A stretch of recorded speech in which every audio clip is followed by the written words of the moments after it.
Oh, yeah, baby. We are back. We are live tonight. What's going on, everybody? Welcome back to the Triple Play Fantasy Network here with another baseball show coming at you on a Thursday night. Again, during Thursdays when we record the show, I don't even know what football is. It doesn't exist anymore. We talk baseball. And, of course, we are joined, the normal crew, Doc and Cheesecake here with me. But, fellas, are you feeling good tonight? Are you pumped to talk to our special guest? How y'all feeling? Woo, baby! Let's go, man. I'm ready. I'm seeing value. I'm seeing little value falling from poor looking trees as I get ready for tonight's show. So I'm ready for tonight. All right. Well, speaking of ready tonight, I had to take an energy drink before we got on because this guy brings so much energy and so much passion. I had to match him. So here we go. We welcome in a man that probably eats Chipotle while watching Scream. He's a fantasy baseball writer for Fantrax, former host of the Nasty Cast and the Dynasty Baseball Show. He's a revered baseball man who will wow you with his fantasy baseball knowledge, only second to his handsome looks. Ladies and gentlemen, it's time to go off the docket tonight because we welcome in Nathan Dawkin. What's going on, man? Wow, thanks for having me. That was a tremendous intro. Thank you very much. I'm looking forward to this, although I will say that the prep for this sucked a little of my soul away. It was rough looking at these rosters and actually writing these names down, but still looking forward to it. It's been a minute since I've talked some baseball, so I'm glad to be here with you guys tonight. Hey, man, we're pumped to have you. I'm pumped to Mike Carter watching, one of our good friends. Mike! So, love Mike Carter. David, when you said you had to match his energy, did you have to match his shirt as well? Oh, Is it the same whoa! See, Same color. See, Nathan and I are more like we're both Twins fans too. See, there's a lot going on here, and it might be scary if we go down this road. So I will wait to do that. But fellas, before we get into what we have on plan for tonight, Nathan, what are you doing right now, man? What's going on in the Nathan Dawkin world? Please fill us in.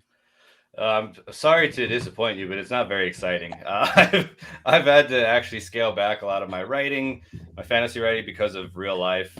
We're short-staffed at my day job, just like most of places across the nation. So I've just been working a ton of hours. Hasn't left a lot of time for the fun stuff. You know what I mean? So just pretty much working my fingers to the bone, and that's why I'm glad to cut loose with you guys here a little bit. I haven't even done a podcast for probably a couple months, so excuse me if I'm a little rusty.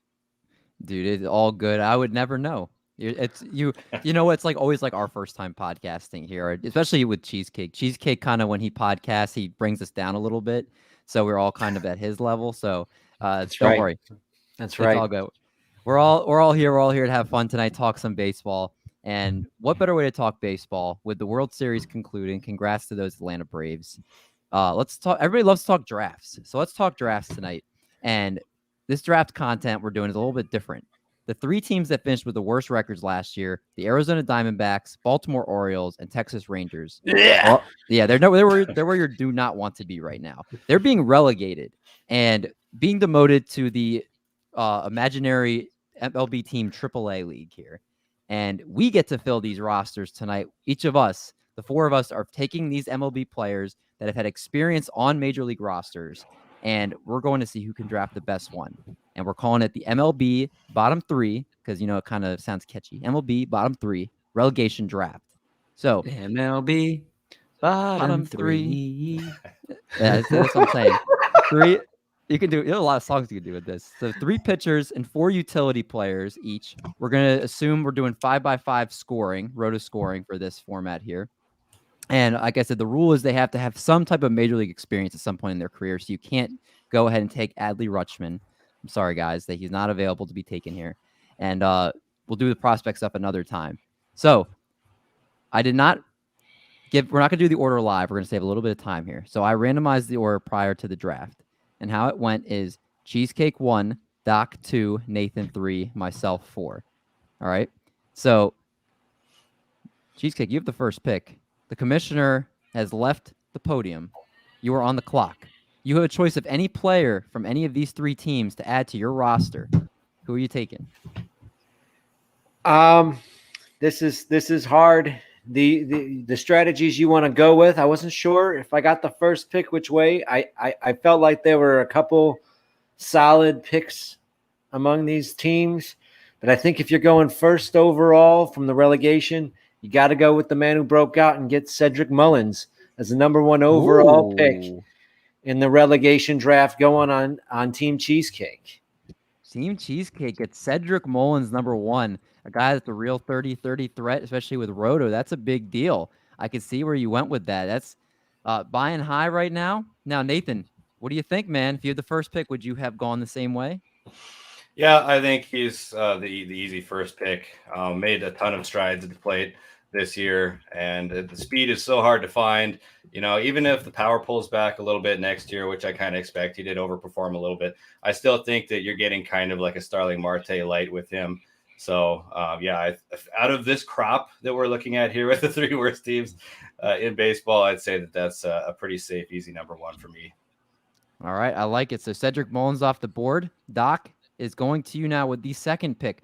Who are the what is your team name? It'd be funny if we actually had a team name anyway. Team Doc. Okay, Team Doc. I like it. Pretend I did a walk out from the backstage to the podium. I'm opening up with the second pick in the 2021 MLB relegation draft. Team Doc selects Starling Marte, second base, outfield, Arizona Diamondbacks. Woo! Everybody claps. Great pick at number 2. Starling Marte. That's the wrong Marte. I said Ketel Marte. You said Starling Marte. I think I put it in your brain. Yeah, I think so. There was a little bit of brain drop. Nathan just said Starling, but yeah, Ketel had a really nice season after he came back from injury. I was looking at him. I was like, well, he was the one who I thought might be the other contender for 1 because he's done it for a little bit longer. His track record's a little bit better, but I couldn't take him over Mullins with what he put in. Yeah, Doc. I mean, that's a very the multi-position eligibility. Yeah, I mean, he's been obviously a great contact hitter, hitting for a decently high average. Showed power, and he got that's not striking out very much either, which is all very great things to have as a high-end pick there, Doc. Would you have gone if you had the number 1 pick? Would you have taken him over Mullins? I was debating it too, and I'm actually glad I got the second. I do think that Mullins is going to regress a little bit. I think Ketel Marte, the biggest bugaboo with him was the lack of steals. He did have that hamstring strain, which affected his ability to be active on the base pass, but he's somebody that I've seen do it for a longer period than Mullins. So I probably would have gone with him with my number 1. Okay. All right. Well, Nathan, the 2 consensus seems like top guys are off the board. This is where the draft gets interesting here. Who are you going with the 3rd pick here? Yeah, those are easily the top 2. And so I have a little bit of a decision on my hands, but I think if I'm starting a franchise, which I don't know, I was just trying to think of a name, for my friend. It would have to be the most depressing animal that you could think of. I don't know, maybe like an anteater or something, or like a dung beetle. Will be the dung beetles. This team is just crap. Dung beetles are depressing. So, however, there is going to be one bright spot on my roster. It's going to be Zach Gallen. Oh, you man. So he had a really rough year last year, 4.25 or 4.30 ERA. Obviously, he had a lot of injury issues, missed a lot of time, just made 23 starts. But I do think that he can bounce back and be better next year. I don't know if he's going to be necessarily a fantasy ace, but I think he can get closer to that 3.66 FIP that he had in 2020 than the 4.30 ERA he put up this year, and be the number 1 star, the opening day starter for the Dung Beetles. Opening day star Zach Gallen. That for the Dung Beetles. That sounds fantastic. Okay. What's great is we're all going to have bad teams, but David's going to have the worst team. Like, David's not going to have anybody good starting out. I want to see the Dung Beetles in a mascot race. Would you have to push a giant ball of poop like a dung beetle in the mascot race? All right. That's all I want to know. So there are a couple weird ways I could go with this pick. Because we're doing a snake, right? Sorry. Yeah.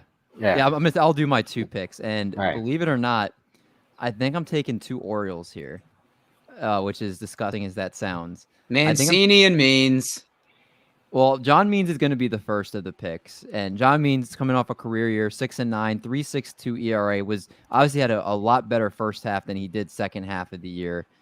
First half of the year, he well, I should say April 170 ERA, May 243 ERA. Then in June went up to only one start, so we won't really count that. But then he had a 5 ERA each of the next 2 months after, settled back down to a 2.76 ERA in September. He looked like he made some significant strides this year. Had a top, I believe, 4% of the league as far as walk percentage, 4.4% this year. Expected ERA a little bit higher than his actual ERA, but not crazy high, still in the low fours. A guy that you can count on for the most part to lead your staff here, especially with these three worst teams here. Did give up a high max EV, but I do think that fastball changeup combination he has is pretty lethal. And I feel like with these three teams, there's not a lot of great pitching options. So if I can snag one of the top three pitching options here and try to build a decent staff from that, that's where I'll start.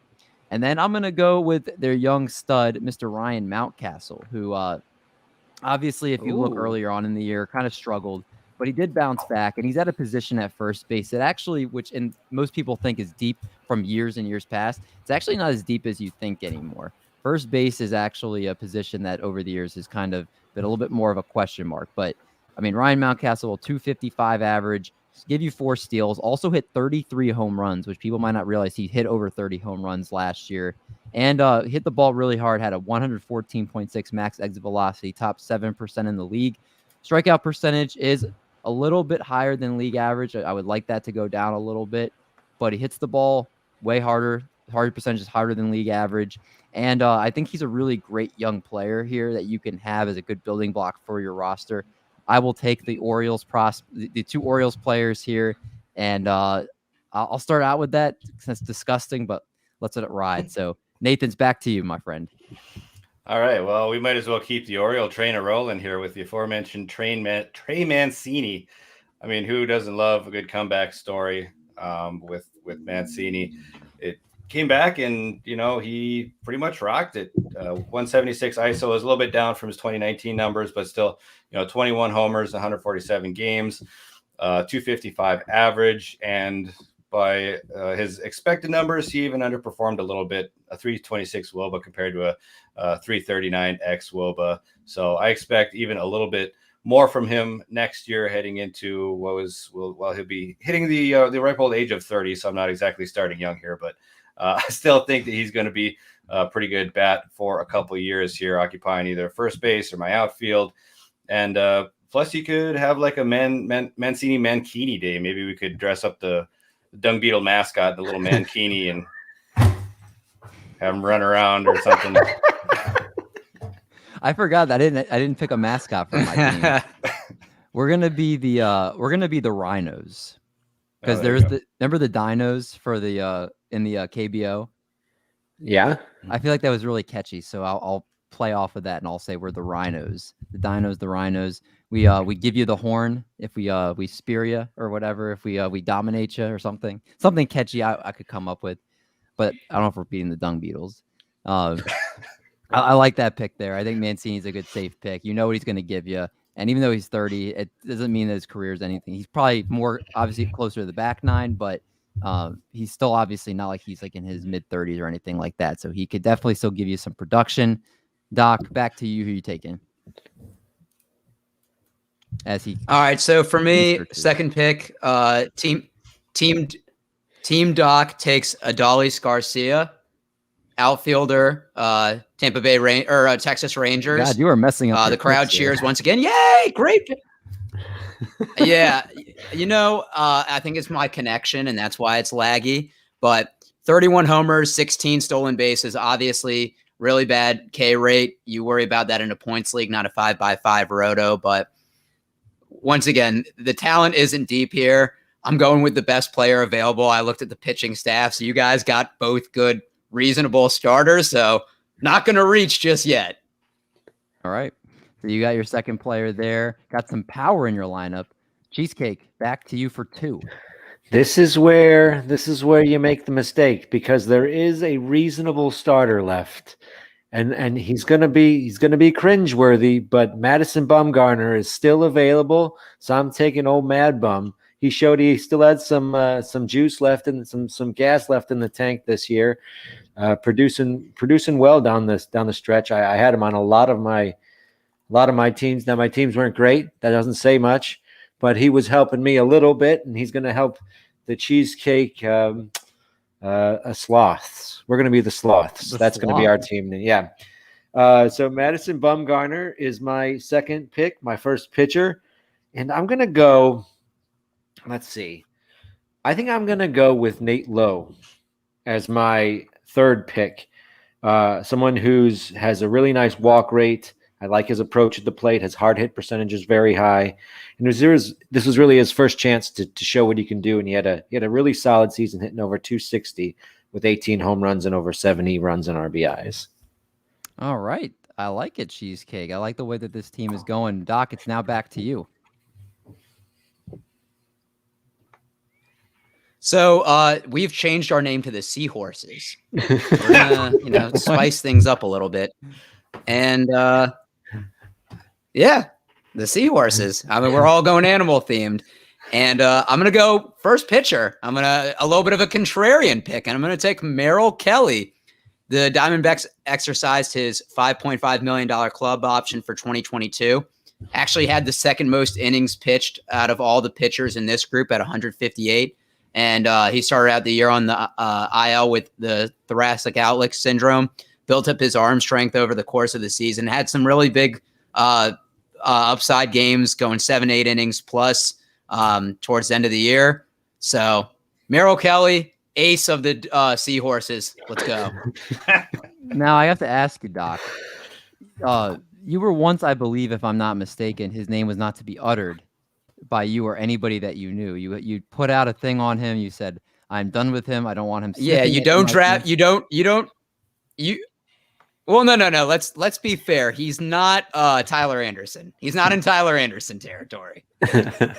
But he's close. I mean, how many? I need 3 pitchers. He's the best one there. I don't care if he's named after a Pokemon. I have to draft him. That's fair. That's fair. All right, Nathan, back to you. Please don't take my guy for the second straight time. So who are you taking? Man, I am kind of waffling it internally here, but I'm just going to swing for the fences rather than going for probably the safer pick. I'm going to take Spencer Howard with the Texas Rangers. Still just 25 years old. Huge prospect pedigree, obviously kind of fizzled in his 2021 debut, but I think that there is going to be a lot more under the hood that the Rangers will hopefully be able to tinker with and get some huge success out of. He's got big swing and miss stuff, deep repertoire. Going to have to work on the command a little bit, but I really think that 2022 even could be a breakout for Spencer Howard, and I think that trade for the Rangers to get him was a huge steal. Yeah, and he's going to actually get used hopefully the right way. They're going to allow him to kind of go out and play and not restrict him, put him in like a middle relieving role. I think that's a good that could be like, we could go back and look at this in a year, and that could be the best pick of the draft depending on how it turns out, depending on like, hey, he was kind of the swing for the fences, like you were saying, like he turned out and he made your team, or he stunk and you used a higher pick on him and kind of busted. So I think it's a good gamble to take there. Hey, Dung Beatles, go big or go home. I like it. I'm going to go with this pick. I'm going Dalton Varsho. And the reason Dalton Varsho I'm taking here, I thought I could get him next round. No, man. I hate you, David. No, man. The stolen bases obviously are a big appeal. He had 6 steals last year in 315 plate appearances. So you would think he'd give you double-digit steals in a full season where he's playing. And people will look at those numbers: 246 batting average, 318 OBP, 437 slugging. Doesn't pop out at you. But if you look at how he finished the year, the last few months of the year, looking back to July, August, and September, he hit all 11 of his home runs over the course of those 3 months, and he had a combined over 270 over those last 3 months as well. Also got 5 steals during that time. So I think that he kind of started showing those strides at the plate. And when you look at the StatCast page, it doesn't tell that whole story necessarily about how he did towards the back end of the year. So I think that obviously with the Diamondbacks having not a lot of talent on their roster, he also is multi-position eligible, playing center field or catcher. And catcher, we know, is a very hard position to fill. I do think this guy is one of those that's rising up the ranks. Actually had a below average K rate, above average walk rate as well. I think he's a guy that's going to be a nice cornerstone here for my roster at that position. Now, the other guy, I'm a little more kind of not sure where I want to go with this pick, but I feel like I owe it to myself and to everyone around me that I go with my alter ego, Dane Dunning. Sniped. I love it. Yeah, Dane Dunning obviously was a big prospect in the Chicago White Sox system, was traded over to the Texas Rangers, and his first year obviously did not go super great, but I do believe there's a lot of potential there. I mean, 4.51 ERA, 27 games in his first year with the Rangers, a little under a K per 9.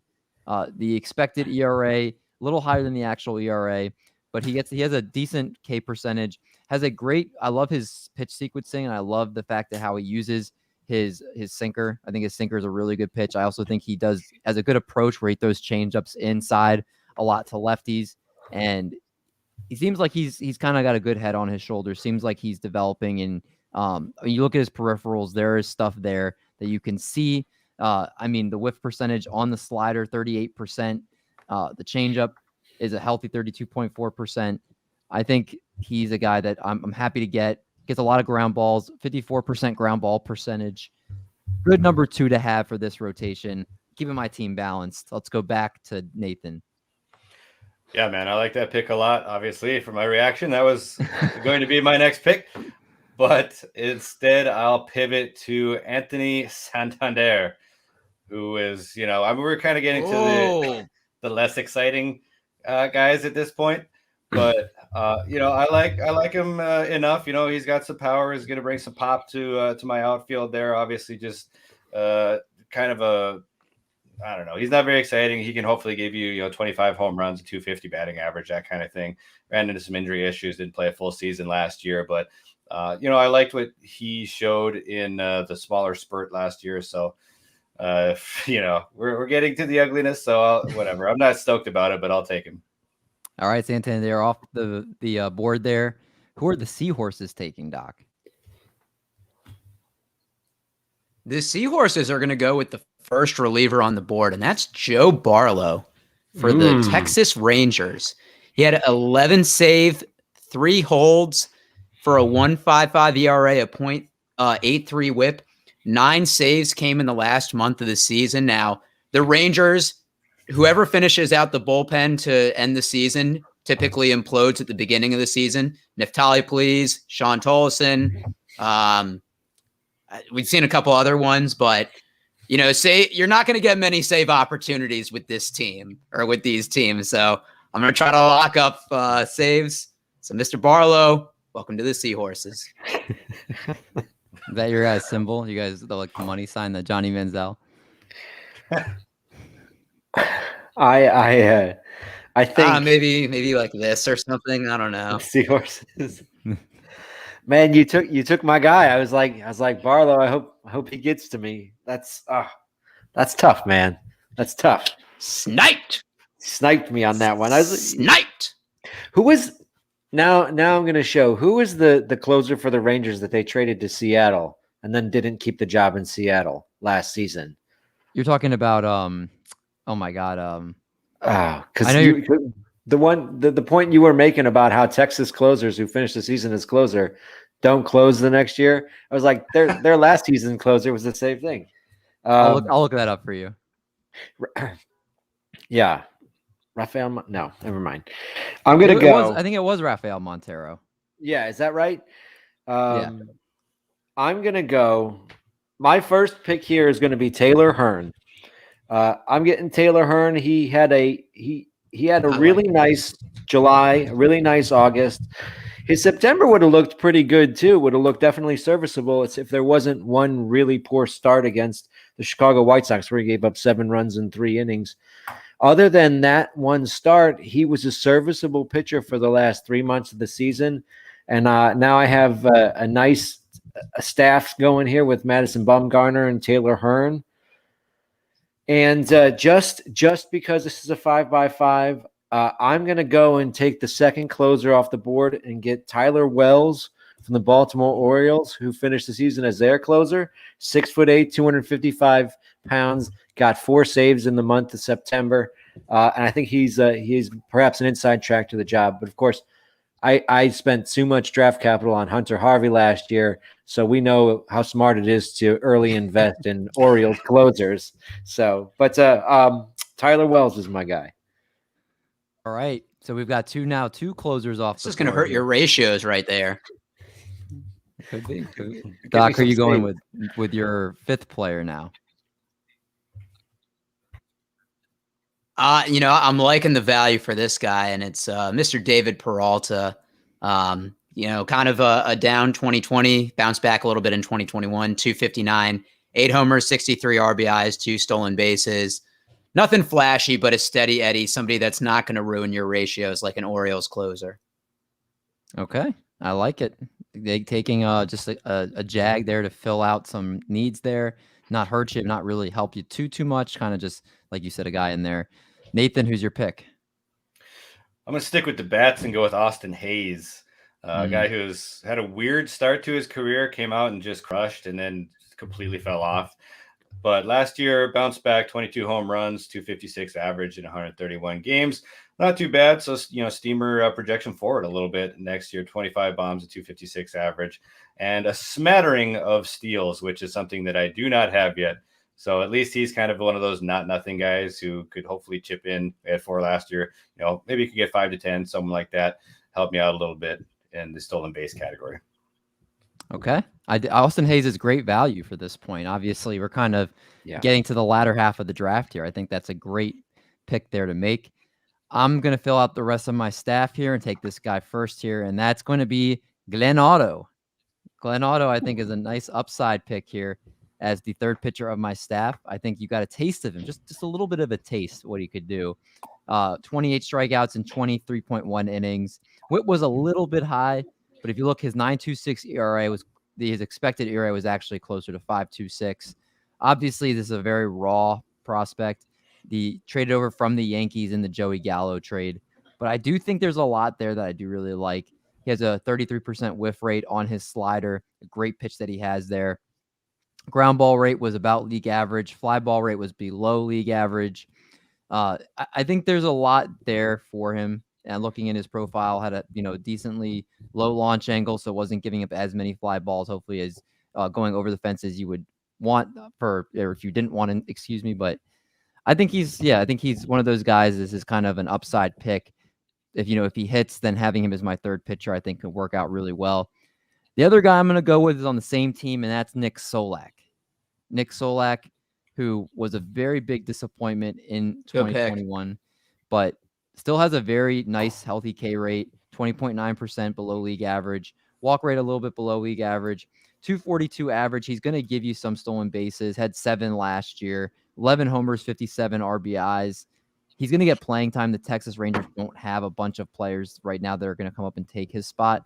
So I think he'll get the playing time, which will help obviously give you the numbers to fill out categories there.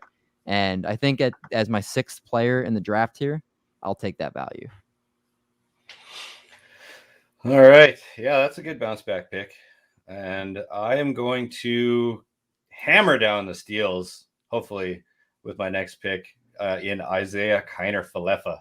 Who a guy,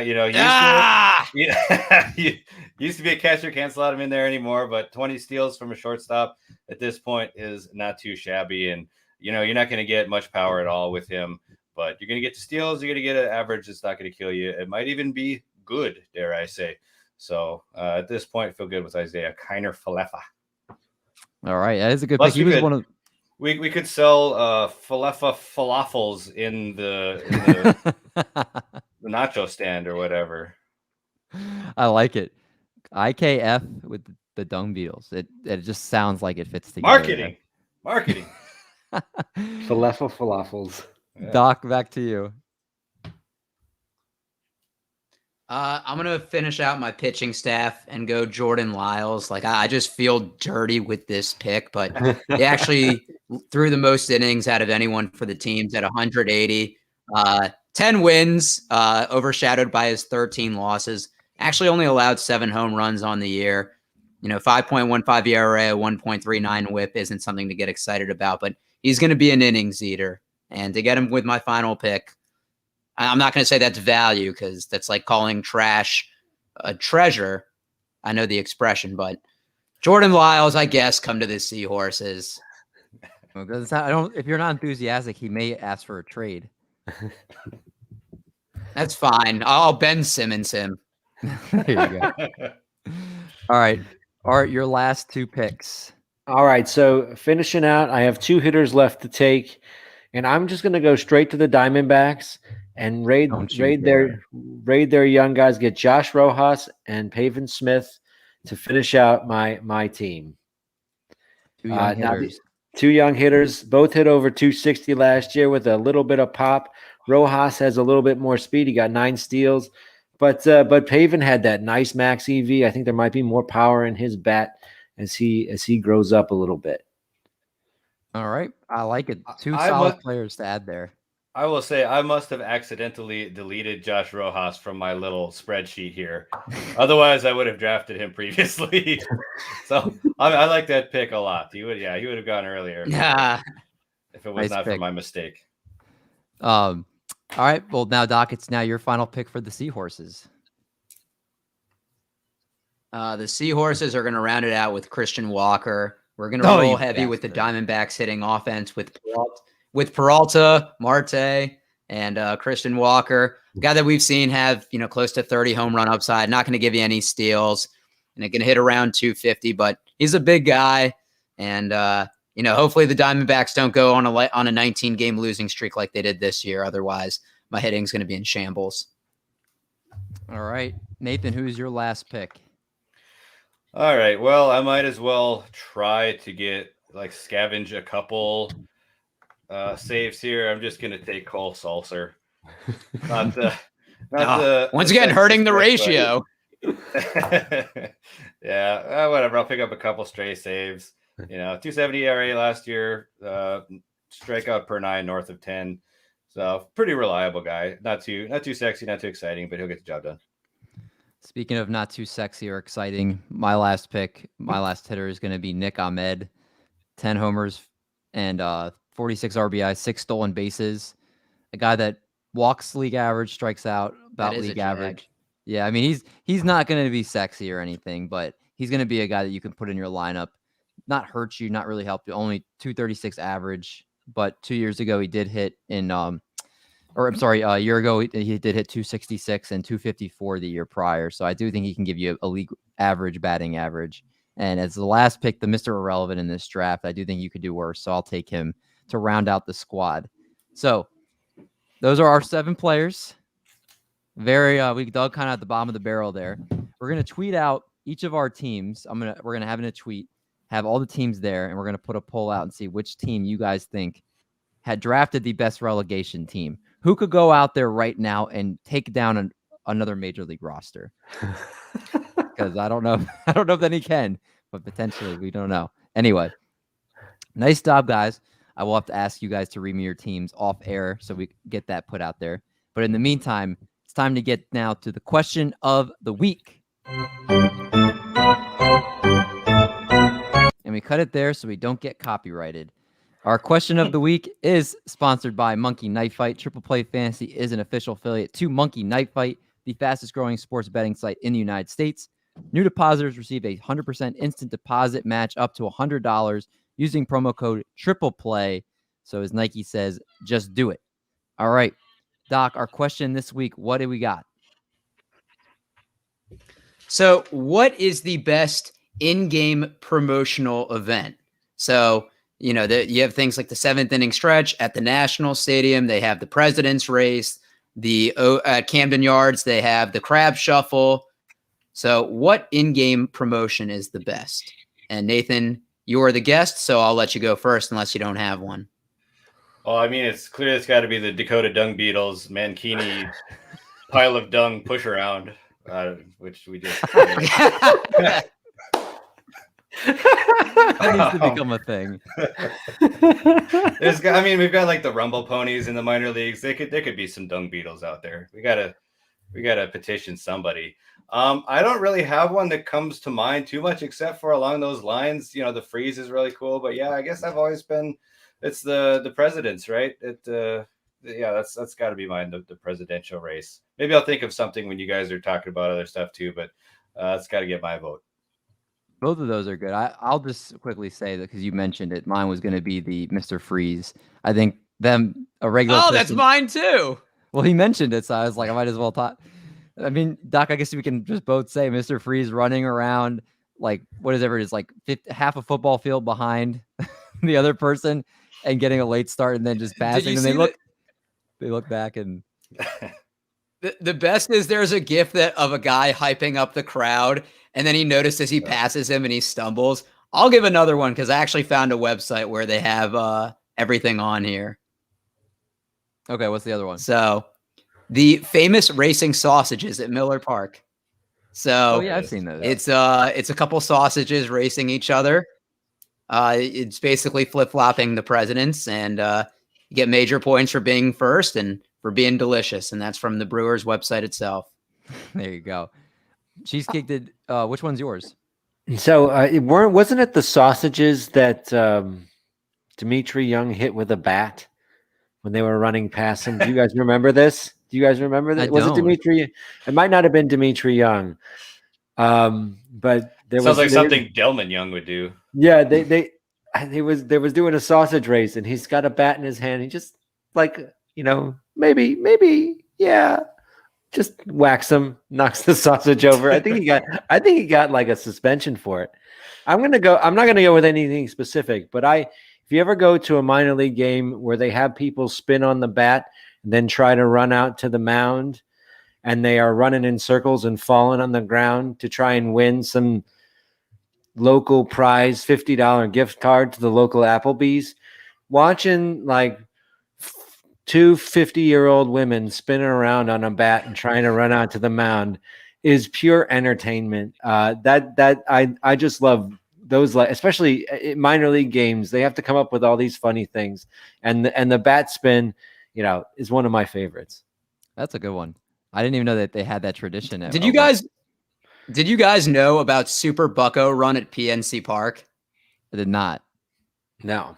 You're playing a life-size version of Super Mario Run, so they put a screen up, and you have to jump like you're hitting the blocks. I'll send you guys the clip of it because it's pretty cool. I was just looking at it right now. That sounds way better than watching the Pirates. Yeah. Yeah. No, you go for the in-game promotions. You go for the view behind home plate. You don't go to watch the Pirates. No. Yeah. I think those are all good ones. I'm sure there's more. Like Eric said, that site exists, so you could probably find other ones. But those are definitely the ones that get spread around, I think, social media and outlets a lot more. But let's get to the last segment of the night, and that's going to be our game of the week.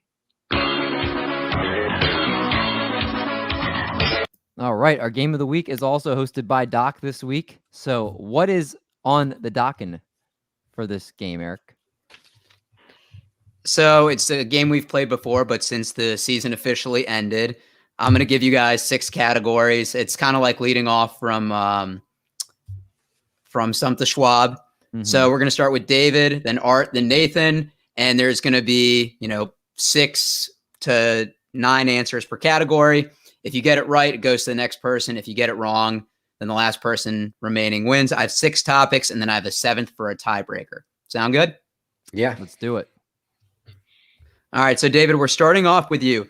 The 6 teams that scored the most runs this year. New York Yankees.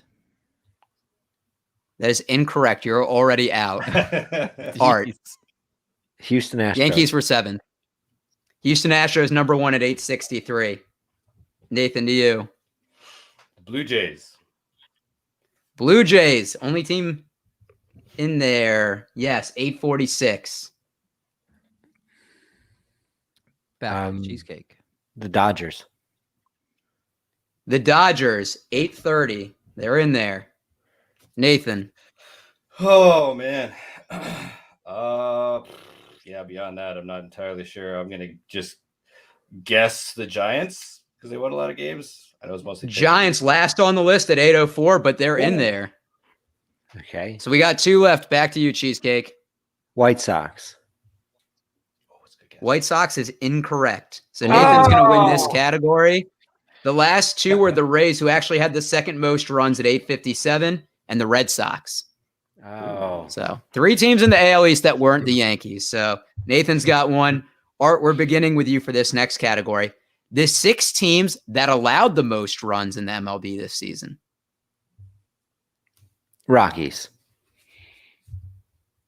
Rockies is incorrect. What? Wow. So Nathan, Okay. Nathan, we're going to you. I'm gonna go with the Diamondbacks. The Diamondbacks, second most allowed at 893. Okay. David, we're going to you. Got to go with the Orioles. Orioles the most at 956. Nathan, back to you. We got 4 teams left. All right. Well, they were on the list earlier, so I'll guess the Rangers. That is rough. The Rangers were the cutoff. They're the 7th team. So David's going to win this category. Woo! Number 3 Yeah, was there the we go. Cubs at 839. 4th was the Twins at 834. 5th was Pirates at 833. And then 6th was the Nats at 820. Oh, wow. So David and Nathan both have 1. Nathan, we're beginning with you. The 9 players that were at the top of the home run leaderboard. Well, I'm gonna go with Vlad. Vlad Jr. on the list. David, to you. Teoscar Hernandez. Teoscar Hernandez not on the list. Oh, wow. That was not a good We're going to first Art. Sal Perez. That was an awful first guess. Sal Perez, number 1. Going back to Nathan. Oh no. Oh God. This is so I am bad. disappointed in you guys. Yeah, I'm I very should- disappointed. I always check these leaderboards at the end of the season, and I just didn't do it this year. So now my brain is just Good. Oh God, this is miserable. Oh God. You should just 5, yeah, 4, count me down. This 3, is terrible. 2, Xander Bogaerts. 1.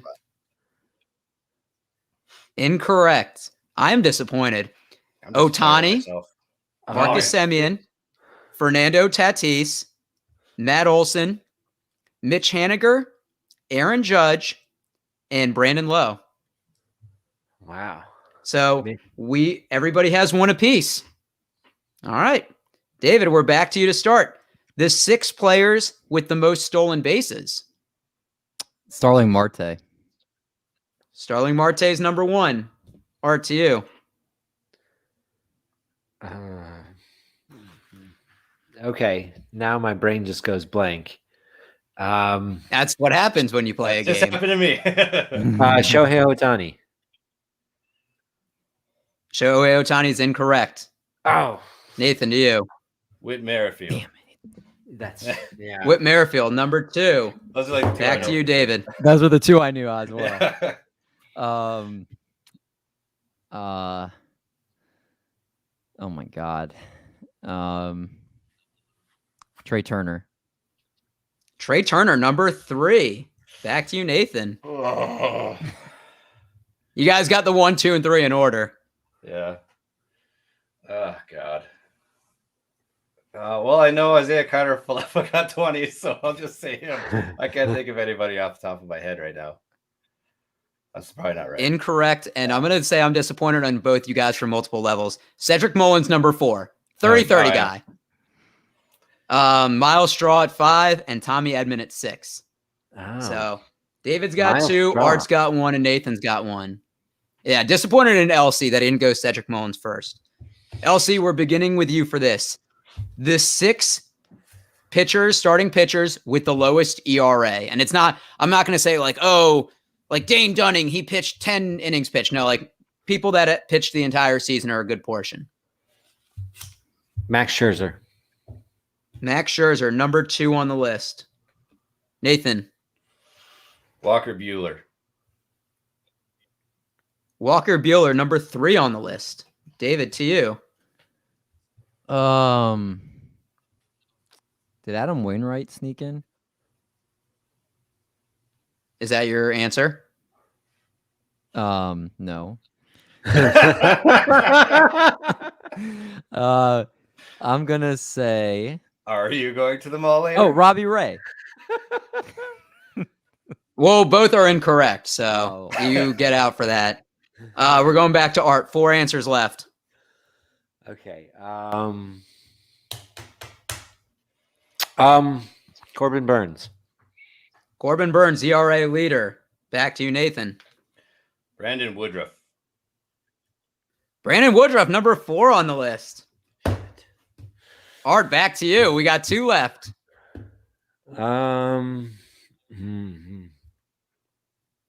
He didn't pitch enough innings. I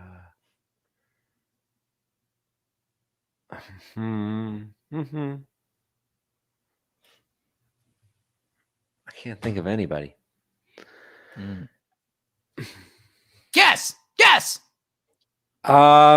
Okay, Zach Wheeler. Can you guess who? It's a mystery. Zach Wheeler. Oh. He's on the list. Good. Yes. Wow. All right. Good pull. Nathan, the pressure is on you. If you get this, you guys both get a point. If not, then man. Art gets this. I have 2 guesses in mind. I don't know if either one of them's right, but I don't know which one to go with. I'm gonna just say my boy Freddie Peralta. Good guess, but incorrect. Who is your other guy? Shohei Ohtani. No, it's Kevin Gausman. Oh, okay. All right, so David and Art with 2, Nathan with 1. If Nathan ties this up, we got a 3-way tie going into our final question. Nathan, we are going to begin with you. The 6 relief pitchers with the most saves. Oh God. Oh man, I can't. Mark Melanson started so hot. I know he cooled down, but I think he still is towards the top, right? He is at the top. He's number 1 with 39 saves. David. Did Kenley Jansen still get there? Kenley Jansen, number 2 at 38 saves. Art, to you. Liam Hendricks. Liam Hendricks tied at 2 with 38 saves. Back to you, Nathan. Got the 4, 5, 6 up there. Oh man.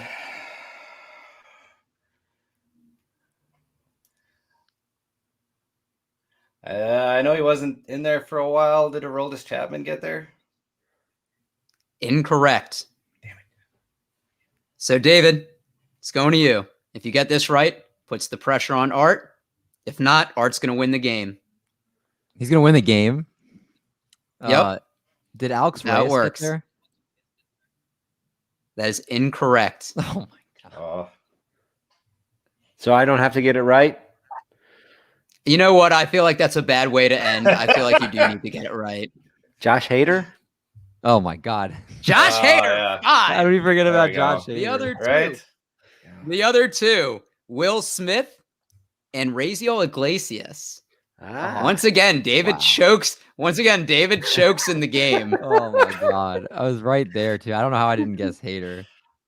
Well, I when you said Alex Reyes, I said David. I was thinking like, come on, man. You didn't go with your relief pitcher one or the most notable name. Like, I know. I'm disappointed in you. You deserve to lose.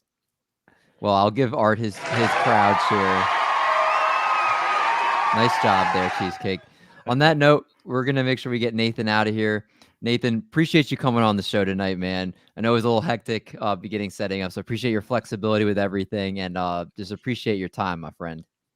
Oh, it was great. Great being on. Thanks, you guys, for having me. Yeah, I wish I would have done my end of season. You know, like I said, with work, it's been so busy. I didn't even do my end of season leaderboard review. I would have aced this game. Instead, I sucked, but whatever. At least I didn't get shut out. So how about this?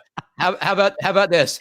1 year from today, we'll have you back on and we'll play the same game. And if you don't win, we'll have him on before that, but we'll have you on before that. But exactly 1 year from the end of the World Series, you'll come back on. You'll be the betting favorite to win. And if you don't win after looking at the leaderboards, you're never welcome back. Fair and deal. All right, Nathan, All right. give us anything that you want people to know, where they can find you on Twitter. If there's a article you've done you want people to look at, or any future projects, what would you like the people to know?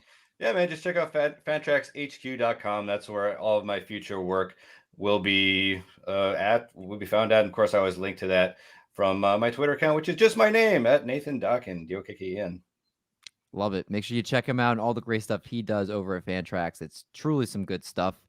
Appreciate you guys checking out Triple Play, whether you watch, whether you listen to the podcast, however you consume the content. It is greatly appreciated. You inject it in your veins. Yeah, inject it in there. Next week, we're going to be joined by another guest for what is sure to be a fun episode. So until then, everyone stay safe, enjoy the MLB offseason, and we're going to make like a bread truck, and we're going to haul these buns. Catch you guys